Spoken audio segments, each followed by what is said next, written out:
Lettera di Giacomo, siamo al capitolo 1. Ci siamo fermati l'ultima volta al verso 18, riprendiamo quindi dal verso 19. Questa sera parliamo, visto che, come dicevo l'altra volta, iniziamo ad andare per grandi temi, che sono i temi che affronta lo scrittore.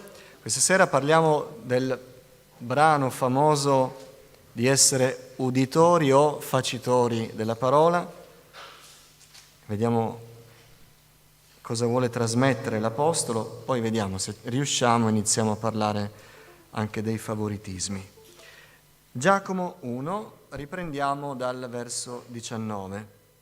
L'Apostolo dal verso 19 al verso 21 chiude un po' il discorso che è iniziato dicendo preoccupatevi di andare in cielo, ve lo dico perché siete all'estero, siete insieme a persone non convertite, siete sotto pressione e sarete tentati di venire meno, di corrompervi, di venire a compromessi, di lasciare un pezzo dopo l'altro, e questo è a rischio della vostra anima, quindi cercate di mantenervi fermi. E poi fa tutti i suoi esempi che abbiamo già visto, e nel verso 19 chiude il discorso e dice: sappiate questo, fratelli miei carissimi, che ogni uomo sia pronto ad ascoltare, lento a parlare, lento all'ira, perché l'ira dell'uomo non compie la giustizia di Dio.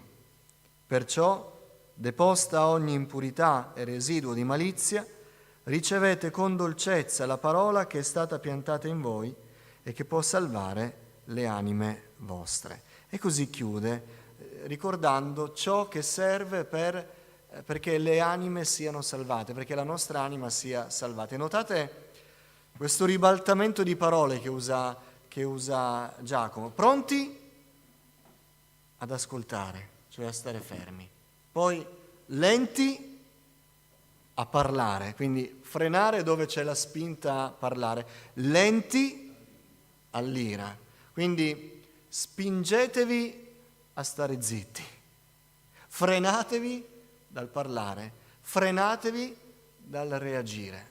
E qui perché parla dell'ira? Parla dell'ira per due motivi. Il primo: se voi siete d'accordo con me, fratelli, e volete rimanere fedeli al Signore, vi scapperà la pazienza.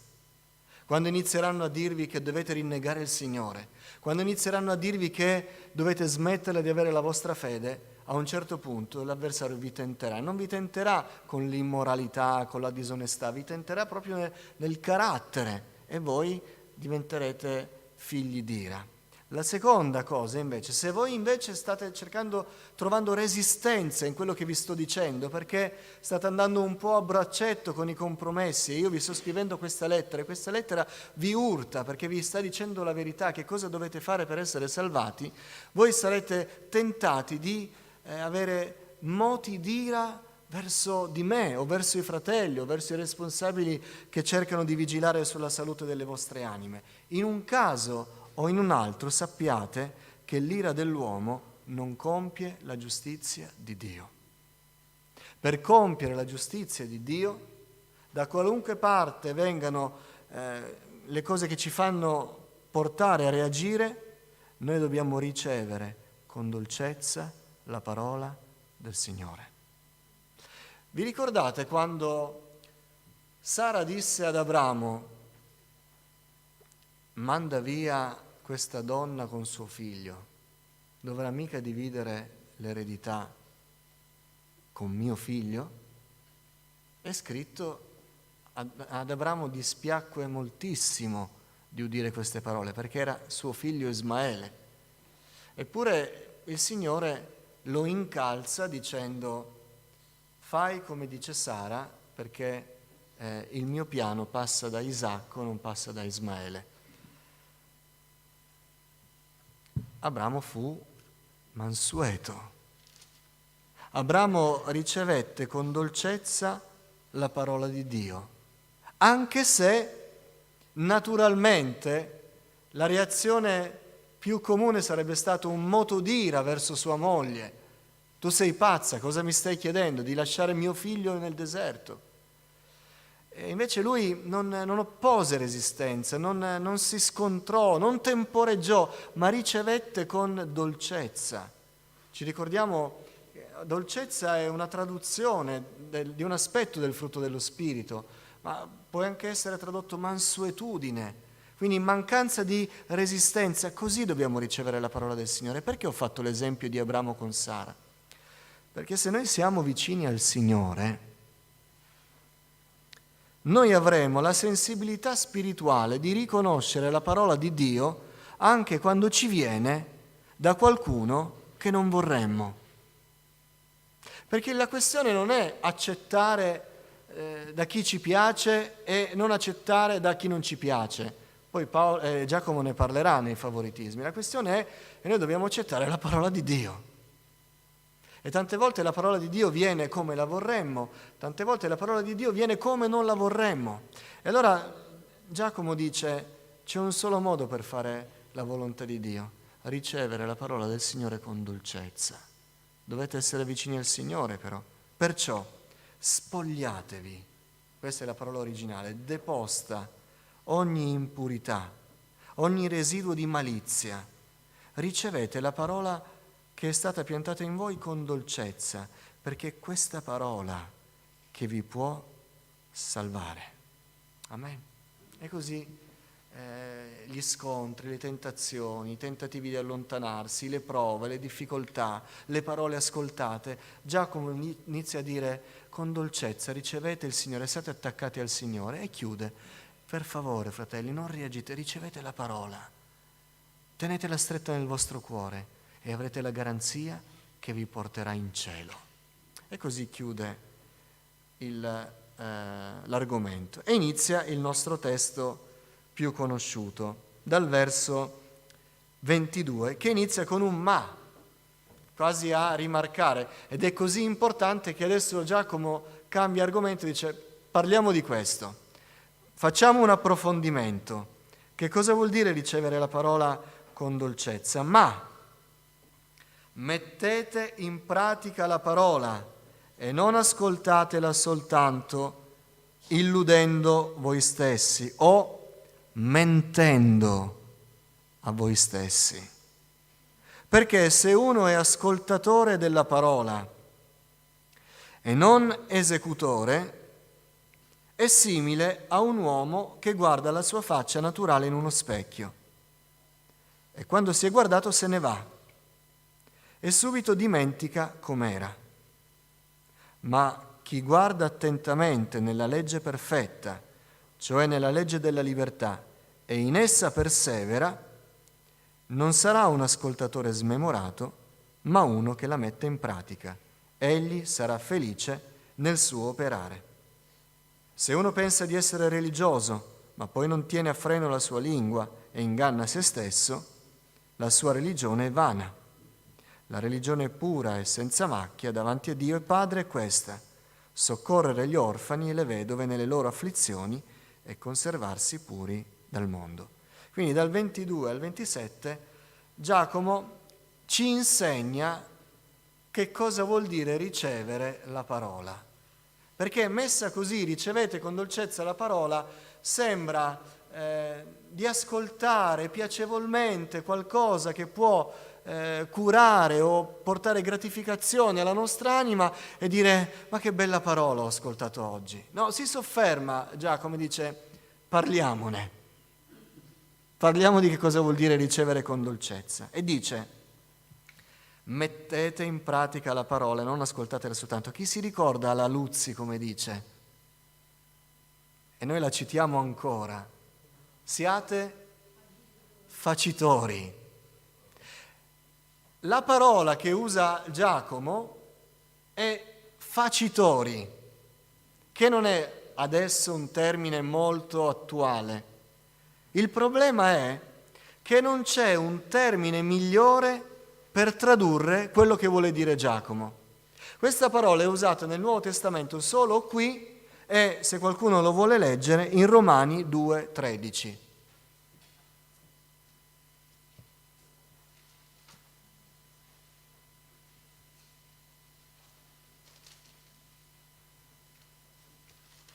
Romani 2,13.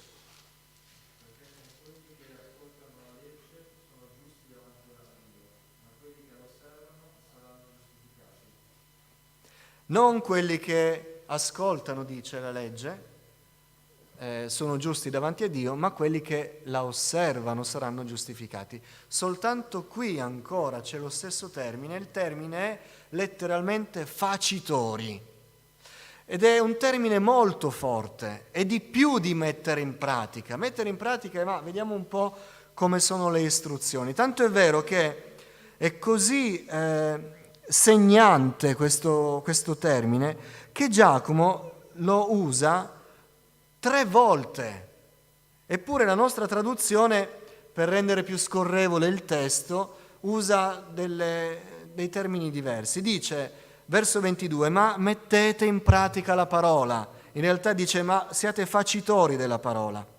Poi dice, perché se uno è ascoltatore della parola e non esecutore, qui dice ancora facitori, la stessa parola, se uno non è facitore, e poi va ancora avanti, e al verso 25, smemorato o che dimentica, ma dice la nostra traduzione, uno che la mette in pratica. E qui di nuovo Giacomo per la 3ª volta dice, ma un facitore.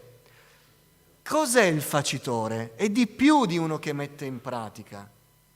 Giacomo sta dicendo, voi la parola che ricevete la dovete fare,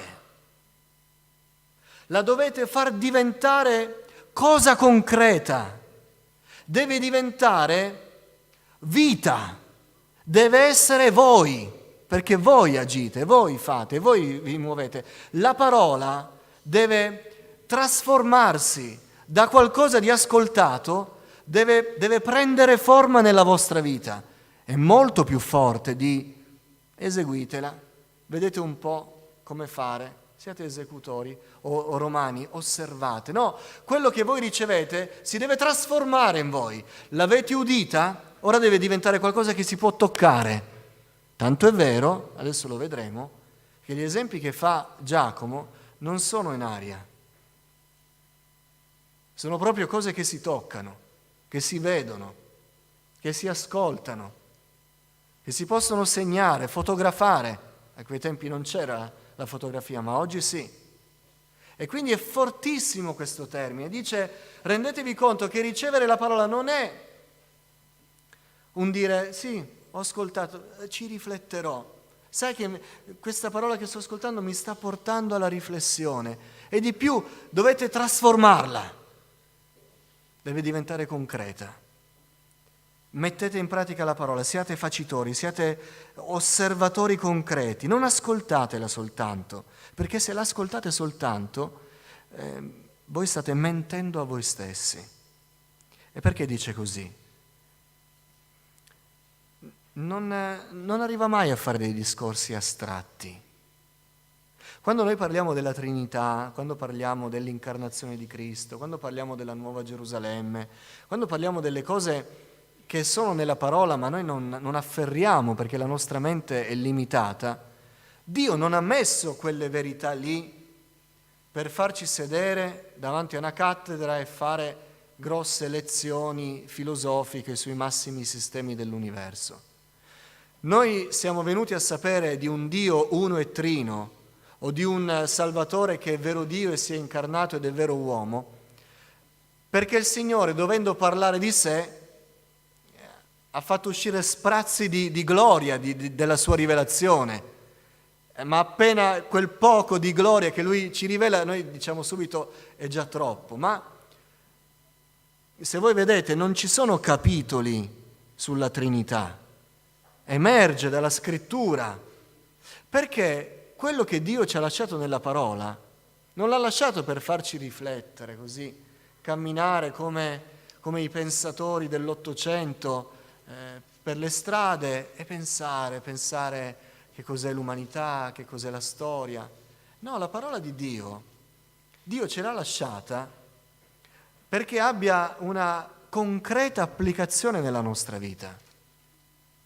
Ecco perché Giacomo dice, se voi prendete la parola del Signore e l'ascoltate soltanto, senza questa opera di trasformazione concreta, voi state mentendo a voi stessi, perché non c'è un solo passo della scrittura che voi non possiate applicare al vostro cuore.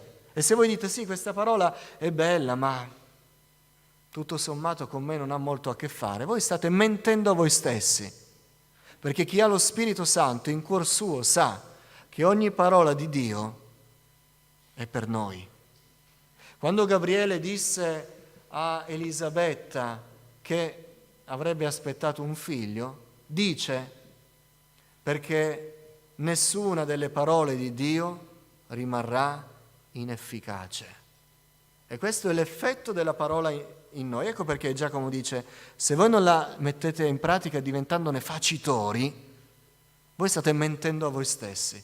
Potete pure raccontare altre cose sulla parola di Dio, ma state mentendo, perché la parola del Signore è fatta perché si trasformi in qualcosa di reale in voi. E dice, fa l'esempio, a volte ci sfugge perché ci inganna questo numero 24.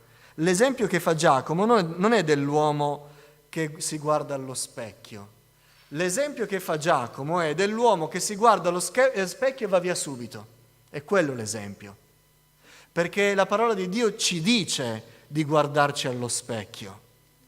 Il problema è, dice Giacomo, che se uno non è facitore, è come un uomo che si guarda allo specchio e se ne va subito. Vi è mai capitato di essere di fretta e provare ad aggiustarvi un po'? Vedrete il grosso, ma non vedrete il dettaglio. Ma soprattutto, se date uno sguardo distratto alla vostra immagine nello specchio, e lo date in modo distratto perché siete occupati in altro, perché qual è la questione? Si dice sempre che quando sta parlando di specchio Giacomo non sta parlando dei nostri specchi così belli che hanno l'immagine, sta parlando di quei metalli che venivano lucidati nella maniera migliore e schiacciati nella maniera, ma non era mai un piatto perfetto, dove l'immagine c'era ma non era perfetta. Ora, cosa sta dicendo Giacomo? Già il fatto che tu ti guardi distrattamente vuol dire che sei animato da un altro pensiero, hai un'altra preoccupazione. Sei andato davanti allo specchio, ma la tua fretta dice che hai altre priorità. Sì, sai che ti devi aggiustare in qualche modo. Allora già questo ci dice qual è l'attitudine di quell'uomo che va allo specchio e va via subito. E Giacomo dice, guardate che se non fate in modo di trasformare la parola diventandone facitori, è come se la parola vi sfiorasse velocemente e scappa via. Mi ricorda questo un po' una descrizione che fa Gesù nella parabola del seminatore. Vi ricordate quando c'è quel seme che viene preso subito e portato via? È quello un po' l'effetto. Però Giacomo dice, sta a voi. Se l'avete ricevuto, sta a voi. E quindi siete, se non mettete in pratica la parola, siete come quelli che vanno allo specchio e vanno via subito. Vi sfido a ricordarvi tra mezz'ora, dice Giacomo, come eravate. Che non sta dicendo, certo che sappiamo come siamo, ma lì sta parlando del motivo per cui si va allo specchio, per vedere se siamo in ordine. Dice, vi sfido a ricordarvi se avevate una ciocca in su o il vestito era in ordine, se la cravatta era storta. Vi sfido a ricordarvelo. Non ve lo ricorderete, perché se non vi siete fermati davanti allo specchio è perché la vostra testa era altrove. Quindi state pur certi che tutto quello che potete aver visto in modo sfuggevole, così come l'avete visto, se ne andrà. Non è forse vero che tante volte lo Spirito Santo vivifica la parola predicata, ascoltata, e ci fa sentire nel cuore, è vero, io questa cosa la devo fare. Poi però non l'abbiamo fatta. E quello che dovevamo fare non l'abbiamo mai più fatto. Vi è mai capitato? Spirito Santo tocca, abbiamo una convinzione spirituale che dobbiamo fare un passo di fede, dobbiamo agire, dobbiamo intervenire, dobbiamo prendere posizione, dobbiamo santificarci. Lo Spirito Santo parla, ne siamo pienamente convinti, poi diciamo, ci facciamo prendere, o forse iniziamo a ragionare, posso farlo domani? E nel tempo, poi vi ricordate, avrei dovuto farlo quando il Signore mi aveva fatto sentire nel cuore, ora sono inguaiato più di prima. Questo è un po' l'effetto. Ma chi guarda attentamente alla legge perfetta, letteralmente, essendosi uno chinato sulla legge, è l'immagine di qualcosa che se non ti fermi non riesci a vederlo bene, allora ti abbassi per avvicinarti, per guardarlo meglio. Dice, ma se tu ti chini sulla legge perfetta, nella legge della libertà, in essa perseveri, tu scoprirai che non sarai un ascoltatore smemorato, ma uno che la mette in pratica, un facitore. Tu sarai felice nel tuo operare. L'insegnamento è questo per noi. Fermiamoci e mettiamo in pratica la parola del Signore, ma facciamolo subito e seriamente. Verifichiamo che quella parola si trasformi in qualcosa che si può toccare. Perché mi soffermo su questa cosa?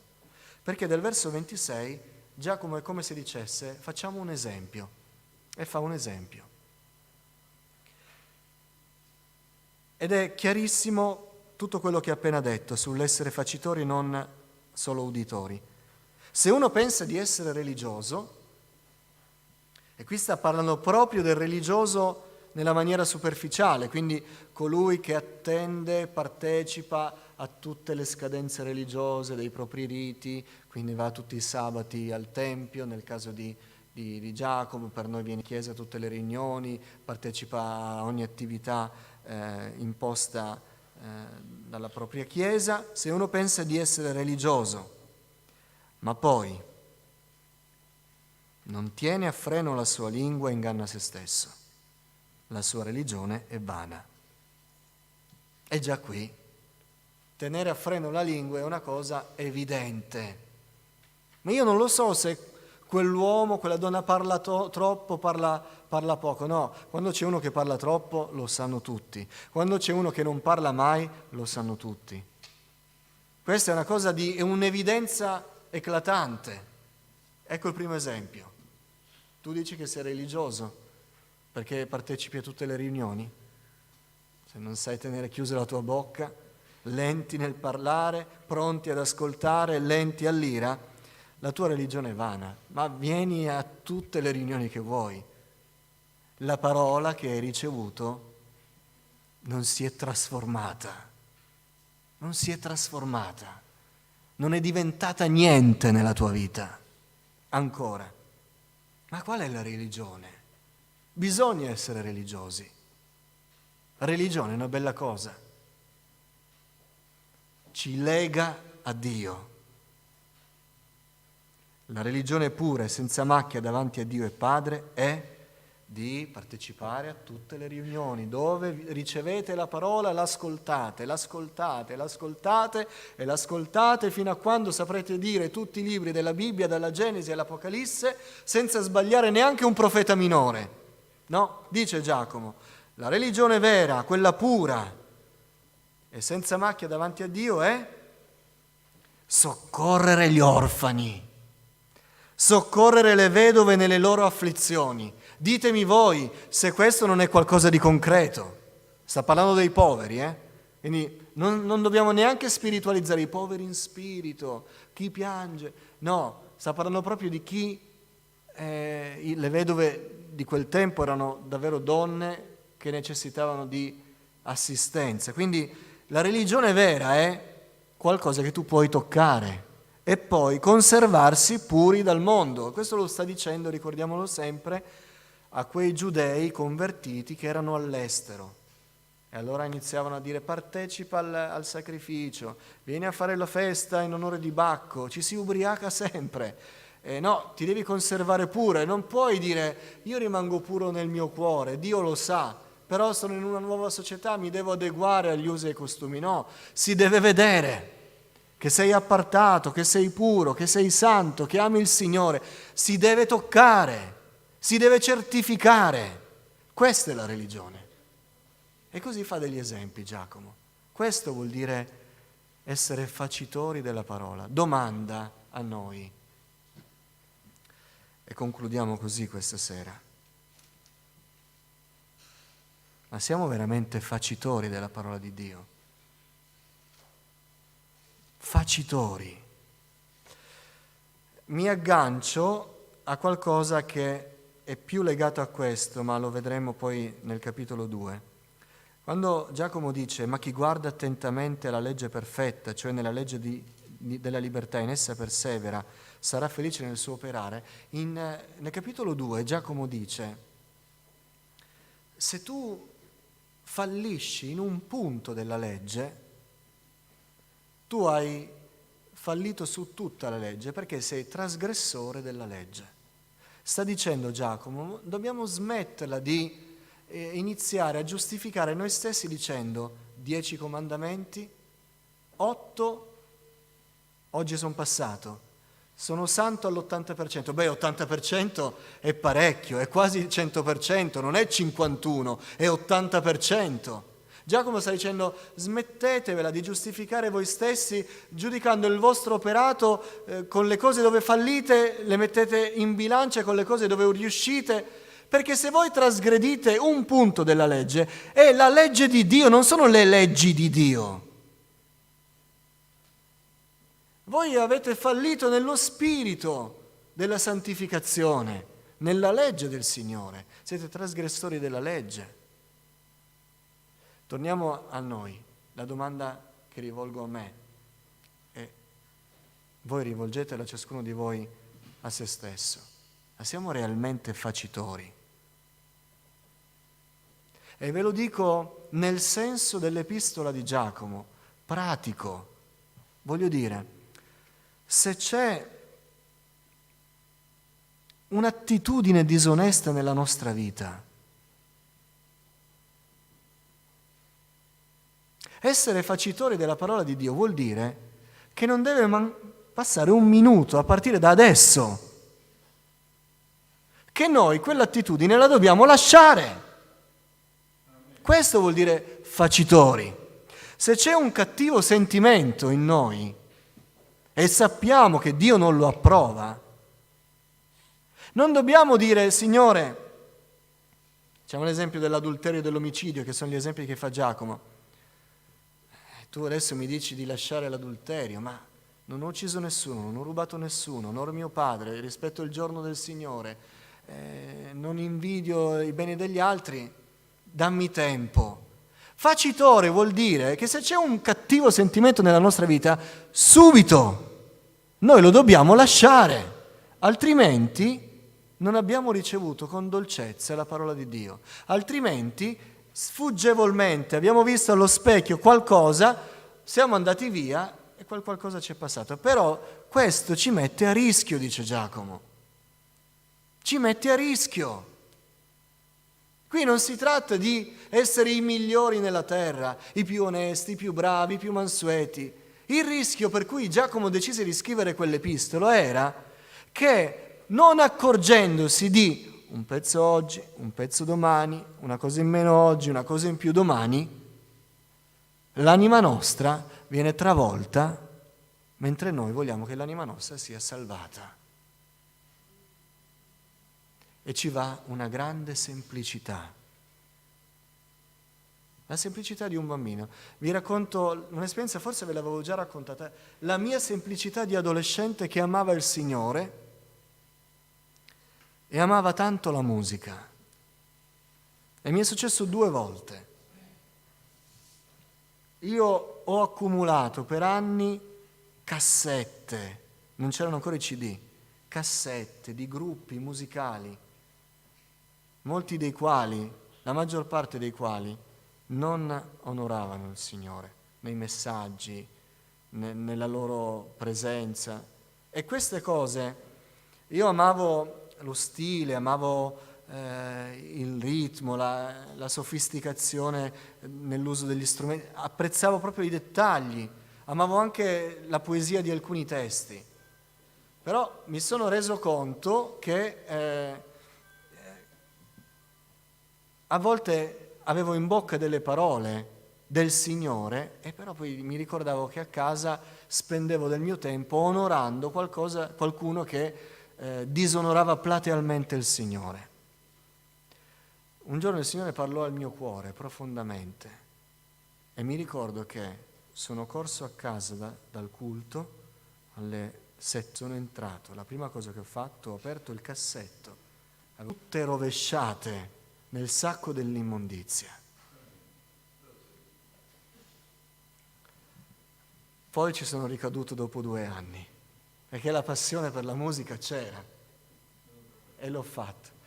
Però il fratello mi dice, vabbè, fa niente, il fratello mio mi perdona. Cosa vi voglio dire? Io credo e mi rendo conto che negli anni la mia testa sia un po' complicata e devo tornare in tanti punti a quell'attitudine, che così si è facitori della parola. Così. Se il Signore ti ha parlato, subito. Perché se il Signore ti ha parlato, non ti ha parlato per un futuro, perché noi ce lo ricordiamo il nome di Dio qual è. Io sono, tempo presente, colui che sono, tempo presente. Ciò che riguarda Dio nella nostra vita è sempre nel tempo presente. Dio non parla mai al futuro. Se adesso ti ha parlato il Signore, se adesso lo Spirito Santo ha aperto i tuoi occhi, se adesso tu ti stai ricordando da credente, in comunione col Signore, che c'è qualcosa, che la parola del Signore ti ha segnalato, che devi fare, che non devi fare, che devi prendere, che non devi prendere, che devi lasciare, che devi acquistare, qualsiasi cosa, subito, con semplicità, lo devi fare adesso. Questa è la semplicità che mi sembra stiamo un po' perdendo. È questa semplicità che ci rende facitori. Se non siamo facitori, siamo chiacchieroni. Chiacchieroni. Parliamo di quello che abbiamo sentito. Dio ci aiuti. Chi vuole essere felice? Sarà felice nel suo operare. Chi? Mettete alla prova il Signore in questo. Mettete alla prova il Signore in questo. Ma perché? Non me la sento. Metti alla prova il Signore in questo. Diventa facitore. Hai la capacità di trasformare una parola udita in un fatto reale. Se lo farai, sarai felice. Amen. Alziamoci in piedi. Qualcuno concluda con una...